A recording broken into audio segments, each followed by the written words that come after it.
Walang mali sa pagiging tahimik sa buhay at pag-iwas sa ibang tao. Protektahan natin yung kapayapaan na meron tayo. Huwag natin hayaang sirain tayo ng ibang tao na hindi pareho ang pakiramdam sa'yo. Hindi naman porket iniwasan mo sila, may galit ka na. As we grow old, kailangan natin maintindihan na hindi lahat ng tao pareho ang ugali sa umpisa hanggang sa huli.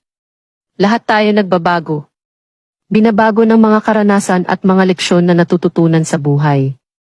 Maswerte ka kung mas maaga mong maiisip yun. Mas maagapan mo yung sarili mong masaktan.